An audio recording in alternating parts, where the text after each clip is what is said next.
Well, Darren, first things first, welcome to Yeovil Town Football Club. For you, how nice to get this done and officially be manager.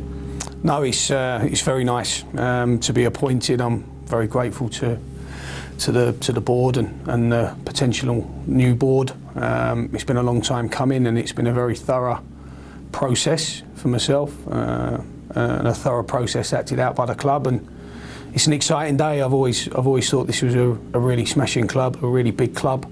And I'm very proud and honoured to be chosen with leading it in its next journey.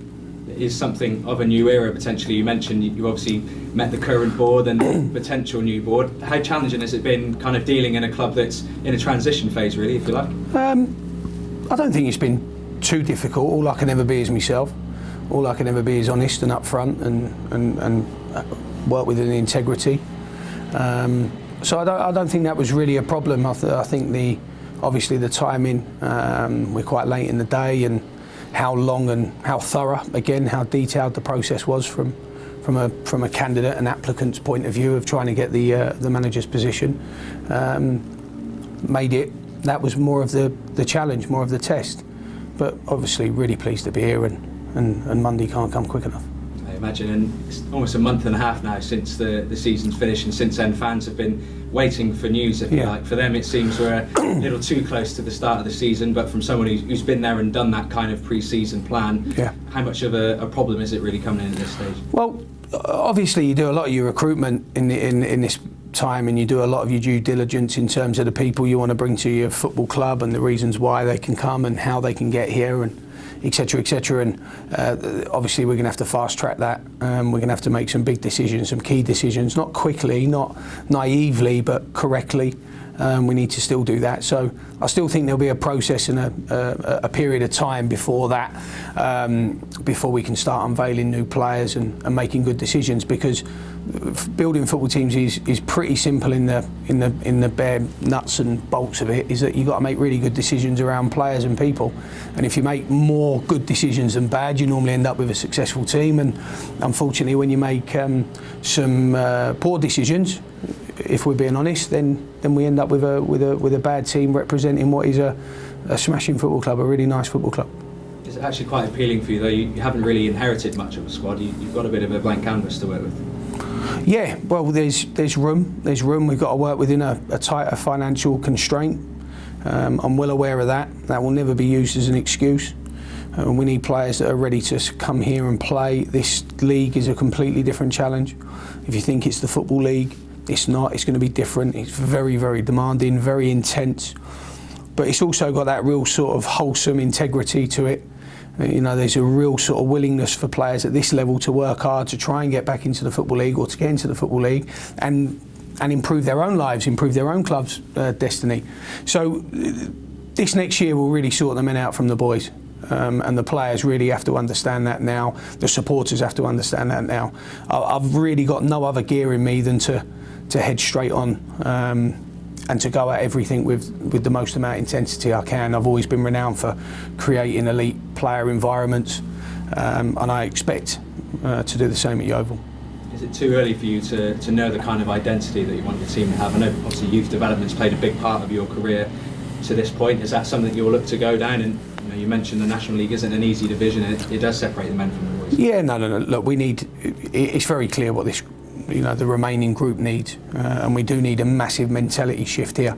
And we don't need just a mentality shift in the change room. We need a mentality shift in the boardroom. We need a mentality shift in the stand. And there's only one way to get out of that in this situation, and that's to fight.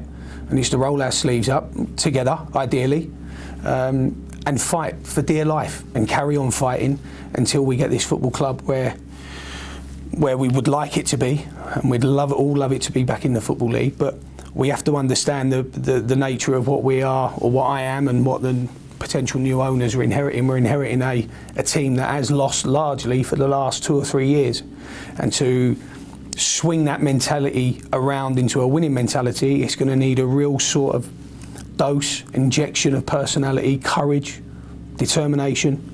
We're going to need some really strong leaders and characters that have been scarred almost by football. They've seen what this league is about, And we have to start doing that now. And it was important that we tried to get everything done today in terms of my situation. And now once we do that, tomorrow morning first thing, we can really sort of attack things head on. So essentially what you're asking from the fans is let's not feel sorry for ourselves. Obviously last season happened, we're relegated now. You're the first part of a new era here, and you really want everyone to unite behind what you're trying to do. Well, it's the same with any player situation. When players are feeling down or lack direction or motivation, there's no good comes from moping or having a bad attitude. There's no good that comes of it. It never does. The only way we can deliver some good here, we can deliver some positivity, we can deliver some wins. It'd be nice to have a winning season, is if we pull ourselves up and we go. And you know what that's like. It's a real team effort, that. It doesn't just end with the manager. It doesn't just end with the group of players. It's all of us. It's the boardroom all the way down to tea ladies, laundry ladies, groundsmen, everyone. Everyone has to make sure that they understand, one, this is the situation we're in and we're in it, so let's accept it. And two, let's fight for dear life to get ourselves out of it. And the quicker we can accept the current situation, the quicker we can accept where we are, the quicker we can get ourselves back up and get our head up and be proud of our football club, the quicker we'll be back in the EFL. I'm sure the players will be watching this as much as the supporters are. I know you're having them in on Monday. What can they expect from you as a manager? I'm a really honest person. There's no really, there's no sort of grey area with me. It's very clear what I expect. If you had any endorsements from previous players that I work with, there'd be positive endorsements, I'm sure of that, and the people that I've worked with over my 18 years. So they're going to have to work really hard, and it's the same if any of them are feeling in a position where I'm not a conference player or a National League player, then they need to shake themselves out of this delusional state right now. This is where we are. This is what we've got to do. This is what we've got to achieve so that we can call ourselves Football League managers, coaches, players, physios, recruitment team, press officers. That's what we've got to do. And it's so important they come with that sort of outlook of life, because, again, there's only one way we can remedy this situation, and that's by really sort of going at it as hard and long as we can in terms of fighting for this football club. The club's motto is achieved by unity, so we look forward to getting behind you and wish you all the best. Thank you very much.